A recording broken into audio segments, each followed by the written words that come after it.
Hey guys, J77 here, doing a very special vlog, an audio vlog, pretty much a tribute to one of my favorite reviewers, Roger Ebert. As you guys all know, he passed away at the age of 70.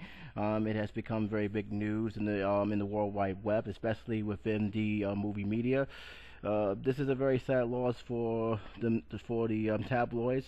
He has been a very big influence with cinema, as well as how he viewed things and how it affected us viewing movies.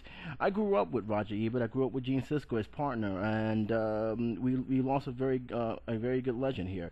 He was a Pulitzer Prize winner, and he was the kind of guy that you can either agree with or disagree with, love or hate. But one thing you cannot deny is that you can't help but continue to listen to his point of views and what he had to say.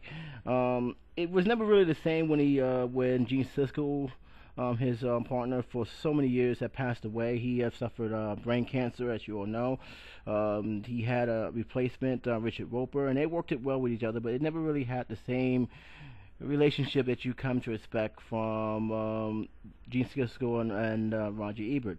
Roger Ebert also suffered his own battle with illness, something that came to my attention a few years later, which forced him to stop doing at the movies, which he was very famous for. Didn't stop him from writing articles. He had a website which he continued to voice his own opinions, as well as continue to have a strong input within the media world. Also, he made a lot of appearances, and when I saw him for the first time in a long time, I was very shocked at just how much the cancer had taken its toll on him. And yet, he still did what he loved. He still continued to basically voice his opinion, granted from a computer, but he was still voicing his opinion, and he still kept in good spirits. According to a lot of articles that I read about him, that he pretty much stopped most of his therapeutic procedures, especially the one that was supposed to fix his voice. He basically felt that the treatment was making matters worse, not better, and he basically felt that his time was pretty much up anyhow. So why try to prolong faith? These were very powerful words, but he still lived life day to day, and I gotta admire him for that. A person like I know myself, I don't know how would I feel if that was to happen to me, especially with the condition he was. He lost a lot of weight, and again, when I saw him in Oprah, I hardly recognized him. If it wasn't for the fact that they mentioned him by name, I wouldn't even know that was Roger Ebert. That's how almost unrecognizable he was. But he still kept in good spirit. He still kept going. He still kept doing what he loved. His death is definitely going to have an impact throughout the media world, both online and just on the news in general. There's an article here I'll leave a link to. It pretty much explains his legacy, as well as some quotes that Barack Obama had made. I will leave it to you guys to read. But basically, this is my own personal feelings. I really do respect the man.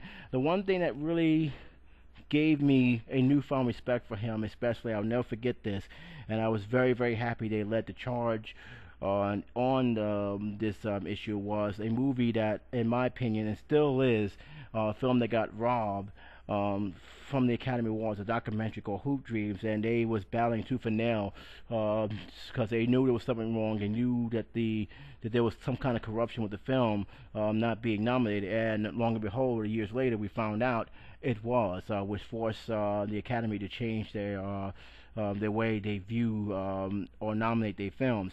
They led the charge on that, and it was a film that was a well-done movie, and Siskel and Ebert played a big part in getting this film recognized and alerting people how unfair that the Academy Award was doing to this film. That took a lot of guts, and the fact that they did that, the fact that Roger Ebert did that, showed a lot of character in his part. There were some things that he was biased on. There was no question about it, especially with slasher films.